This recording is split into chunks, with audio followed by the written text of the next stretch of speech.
हमारी वीडियोस सिर्फ और सिर्फ लिखित मूल महाभारत पर आधारित होती हैं। हम किसी प्रकार का बदलाव नहीं करते। भीष्म पर्व अध्याय 49। धृतराष्ट्र ने पूछा, हे संजय, सेनापति श्वेत के शत्रुओं द्वारा युद्ध स्थल में मारे जाने पर महान धनुर्धर पांचालों और पांडवों ने क्या किया? हे संजय, सेनापति श्वेत युद्ध में मारे गए। उनकी रक्षा के लिए प्रयत्न करने पर भी शत्रुओं को पलायन करना पड़ा तथा हमारे पक्ष की विजय हुई। ये सब बातें सुनकर मेरे मन में बड़ी प्रसन्नता हो रही है। शत्रुओं के प्रतिकार का उपाय सोचते हुए मुझे अपने पक्ष के योद्धाओं द्वारा की गई अनैतिकता का स्मरण करके भी किसी प्रकार का पश्चाताप नहीं होता। वे वृद्ध एवं वीर कुरुराज भीष्म हम पर सदा अनुराग रखते हैं। इस कारण ही उन्होंने श्वेत के साथ ऐसा व्यवहार किया होगा। उस बुद्धिमान विराट पुत्र श्वेत ने अपने पिता के साथ ही वैर बांध रखा था। इस प्रकार अपने पिता के द्वारा प्राप्त होने वाले उद्वेग एवं भयग्रस्त हो श्वेत ने पहले ही पांडवों की शरण ले ली थी। पहले तो वह समस्त सेना का परित्याग करके अकेला ही दुर्ग में छिपा रहता था। फिर पांडवों के प्रताप से दुर्गम प्रदेश में रहकर निरंतर शत्रुओं को बाधा पहुंचाते हुए सदाचार का पालन करने लगा था। किंतु हे संजय, आश्चर्य तो यह है कि ऐसा शूरवीर योद्धा श्वेत, जो युधिष्ठिर का बड़ा भक्त था, आखिर मारा कैसे गया? मेरा पुत्र दुर्योधन शुद्र स्वभाव का है, वह कर्ण का प्रिय है तथा चंचल बुद्धि वाला है। मेरी दृष्टि में वह समस्त पुरुषों में अधम है। हे संजय, मैं भीष्म, द्रोणाचार्य, कृपाचार्य तथा गांधारी, इनमें से कोई भी युद्ध नहीं चाहता था।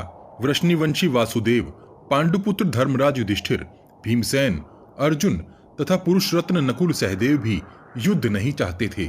मैंने, गांधारी ने और विदुर ने तो सदा ही उसे मना किया।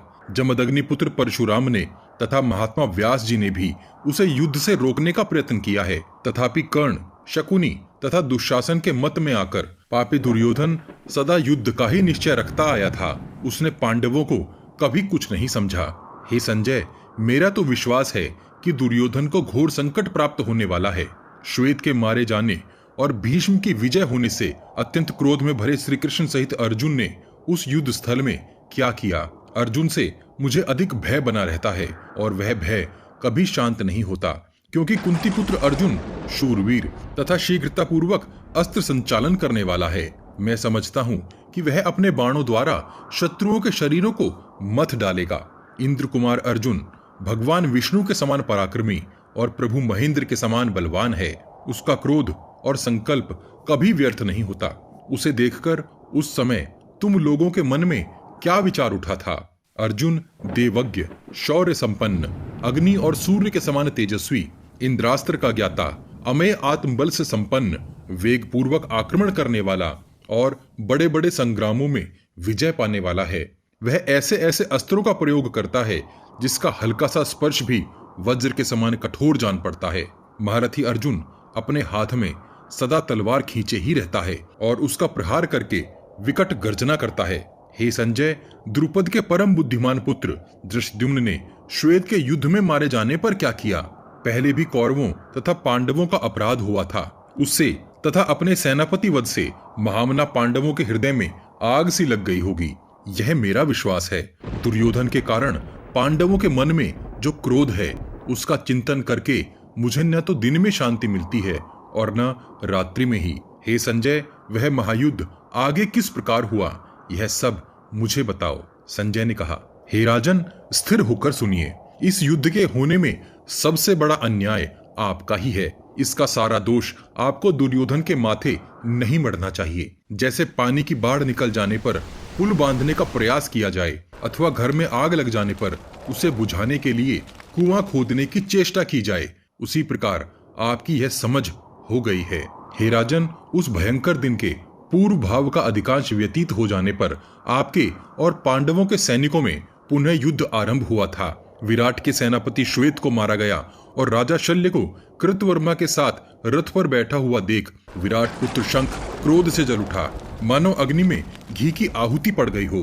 उस बलवान वीर ने इंद्रधनुष के समान अपने विशाल शरासन अर्थात धनुष को कानों तक खींचकर मध्यराज शल्य को युद्ध में मार डालने की इच्छा से उन पर धावा किया। विशाल रथ सेना के द्वारा सब ओर से घिरकर बाणों की वर्षा करते हुए उसने शल्य के रथ पर आक्रमण किया। मतवाले हाथी के समान पराक्रम प्रकट करने वाले शंख को धावा करते देख आपके 7 रथियों ने मृत्यु के दांतों में फंसे हुए मदराज शल्य को बचाने की इच्छा रखकर उन्हें चारों ओर से घेर लिया। हे राजन, उन रथियों के नाम हैं कौशल नरेश बृहद्वल, मगध देशीय जयतसेन, शल्य के प्रतापी पुत्र रुकमरथ, अवंती के राजकुमार विंद और अनुविंद, काम्बोज राज सुदक्षिण तथा बृहच्छत्र के पुत्र सिंधुराज जयद्रथ। इन महामना वीरों के मुंह फैलाए हुए अनेक रंग रूप के विचित्र धनुष बादलों में बिजलियों के समान दृष्टि गोचर हो रहे थे। उन सब ने शंख के मस्तक पर बाणों की वर्षा आरंभ कर दी, मानो ग्रीष्म ऋतु के अंत में वायु द्वारा उठाए हुए मेघ पर्वत पर जल बरसा रहे हों। उस समय महान धनुर्धर सेनापति शंख ने कुपित होकर तेज किए हुए भल्ल नामक 7 बाणों द्वारा उन 7 रथियों के धनुष काटकर भयंकर गर्जना की। तदनंतर महाबाहु भीष्म ने मेघ के समान गर्जना करके 4 हाथ लंबा धनुष लेकर रणभूमि में शंख पर धावा किया। उस समय महाधनुर्धर महाबली भीष्म को युद्ध के लिए उद्यत देख पांडव सेना वायु के वेग से डगमग होने वाली नौका की भांति कांपने लगी। यह देख अर्जुन तुरंत ही शंख के आगे आ गए। हे राजन, उनके आगे आने का उद्देश्य यह था कि आज भीष्म के हाथ से शंख को बचाना चाहिए। फिर तो वहां महान युद्ध आरंभ हुआ। उस समय रण क्षेत्र में जूझने वाले योद्धाओं का महान हाहाकार सब ओर फैल गया। हे भरत श्रेष्ठ, उस समय राजा शल्य ने हाथ में गदा लिए अपने विशाल रथ से उतरकर शंख के चारों अश्वों को मार डाला। अश्वों के मारे जाने पर शंख तुरंत ही तलवार लेकर रथ से कूद पड़ा और अर्जुन के रथ पर चढ़कर उसने उन्हें शांति की सांस ली। तत्पश्चात भीष्म के रथ से शीघ्रतापूर्वक पंख युक्त बाण पक्षी के समान उड़ने लगे, जिन्होंने पृथ्वी और आकाश सबको आच्छादित कर दिया। योद्धाओं में श्रेष्ठ भीष्म पांचाल, मत्स्य, केकय तथा प्रभद्रक वीरों को अपने बाणों से मार मार कर गिराने लगे। हे राजन, भीष्म जी ने समर भूमि में सव्यसाची अर्जुन को छोड़कर सेना से घिरे हुए पांचाल राजा द्रुपद पर धावा किया और अपने प्रिय संबंधी पर बहुत से बाणों की वर्षा की। जैसे ग्रीष्म ऋतु में आग लगने से सारे वन दग्ध हो जाते हैं, उसी प्रकार द्रुपद की सारी सेनाएं भीष्म के बाणों से दग्ध दिखाई देने लगी। उस समय भीष्म रणभूमि में धूम रहित अग्नि के समान खड़े थे। जैसे दोपहरी में अपने तेज से तपते हुए सूर्य की ओर देखना कठिन होता है, उसी प्रकार पांडव सैनिक भीष्म की ओर दृष्टिपात करने में भी असमर्थ हो गए थे। पांडव योद्धा भय से पीड़ित हो सब ओर देखने लगे, परंतु सर्दी से पीड़ित हुई गौओं की भांति उन्हें अपना कोई रक्षक नहीं मिला।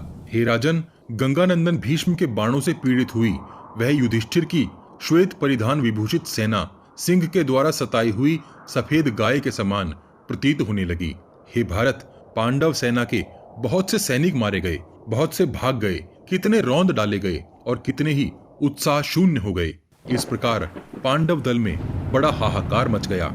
उस समय शांतनु नंदन भीष्म अपने धनुष को खींचकर गोल बना देते थे और उसके द्वारा विशैले सर्पों की भांति भयंकर प्रज्वलित अग्रभाग वाले बाणों की निरंतर वर्षा करते थे।